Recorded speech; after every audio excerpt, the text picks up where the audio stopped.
तो नमस्कार, मैं छाया सिंह आप सभी लोगों का स्वागत करती हूँ आपके अपने चैनल छाया एफिलिएशन ज्ञान पे। शिक्षा जगत में जो कुछ भी होता है वो सारी चीज़ों को लेके मैं यहाँ बात करती हूँ। तो आज एक बार फिर से मैं बड़े ही सेंसिटिव टॉपिक पे बात कर रही हूँ, शिक्षक घोटाला, जो कि वेस्ट बंगाल का एक चर्चित मुद्दा है। बात मैं इसलिए कर रही हूँ क्योंकि ये खिलवाड़ है उन बच्चों के साथ जिन्होंने दो चीज़ें हैं। आपने टीचर जो उस लायक नहीं थे उन बच्चों को पढ़वाया पूरे 8 साल तक, तो उन बच्चों का क्या भविष्य होगा।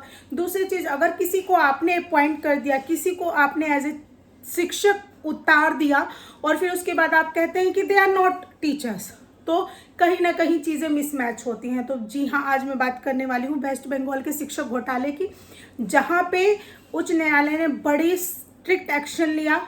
साफ शब्दों में कहा कि जो भी 2014-16 के शिक्षक प्रक्रिया के अंतर्गत सेलेक्ट होके टीचर बने थे, उन सभी लोगों को अपने 8 साल से 7-8 साल जितने भी टाइम उन लोगों ने काम किए वो वेतन वापस करना पड़ेगा, साथ के साथ ब्याज भी वापस करना पड़ेगा। इतना स्ट्रिक्ट एक्शन लिया। तो हाँ, बात हो रही है वेस्ट बंगाल की, क्योंकि वहाँ पे कुछ ऐसा हुआ जो कि ना सिर्फ टीचरों के लिए बल्कि बच्चों के लिए भी बहुत नुकसानदायक है और सोचने में मजबूर कर रही है कि ऐसी भी चीज़ें होती हैं। 7-8 साल बाद अचानक से चीज़ें पता चलती हैं कि जो बच्चे सेलेक्ट किए गए हैं वो ना टीटी पास है और ना ही किसी मेरिट लिस्ट के थ्रू सेलेक्ट होके आए हैं। बस सिंपल सी बात है कि 24,000 वैकेंसी निकली, 23 लाख लोगों ने अप्लाई किया, विदाउट मेरिट लिस्ट देखे सबको टीचर बना दिया गया।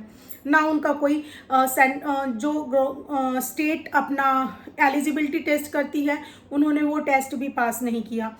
तो अब सोचने वाली बात यह है कि क्या इन दोनों के बीच, शिक्षक और उच्च न्यायालय के बीच, क्या किसी भी तरीके का सामंजस्य नहीं बन पा रहा था। जैसे यूपी गवर्नमेंट ने सीधे बोल दिया कि अब जो भी शिक्षक हैं जो कि कॉन्ट्रैक्ट बेस पे थे, मित्र अध्यापिका या कुछ ऐसा बोलते थे उनको, मुझे रिकॉल नहीं हो पा रहा है, तो उसमें गवर्नमेंट ने क्या बोला कि अब जो हमारे स्टेट का टैट है और सुपर टैट है उसे जो पास करेगा वही टीचर के लिए मान्य होगा। क्या ये फैसला कोलकाता गवर्नमेंट नहीं ले सकती थी, या कहीं ना कहीं ये डायरेक्ट हमला किया गया है, हिंट किया गया है एक पॉलिटिकल व्यू से।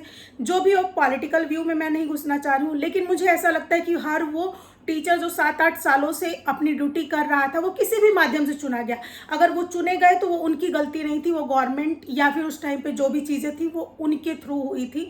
तो उसमें मैं इंडिविजुअल टीचर को कभी गलत नहीं बोल सकते हम, ये मेरा पर्सनल व्यक्तिगत मानना है। तो लेकिन फिर भी अगर उन्होंने 7-8 साल उस चीज़ के लिए काम किया तो मुझे ऐसा लगता है कि उनको एक मौका देना चाहिए, उनको सीधे बोलना चाहिए कि आप ये टेस्ट अगर पास नहीं कर पाते हैं तो उस कंडीशन में आपको हटा दिया जाएगा। लेकिन अचानक से ये कहना कि आप 8 सालों का वेतन वापस करिए और विद ब्याज कड़ी कार्रवाई की जाएगी, तो ओवरऑल ये चीज़ें बड़ी अजीब सी चीज़ें चल रही हैं। तो मैंने सोचा कि क्यों ना इस चीज़ पे बात की जाए। अगर आपको मेरी बात अच्छी लगी तो चैनल को लाइक शेयर सब्सक्राइब करना ना भूलें। धन्यवाद।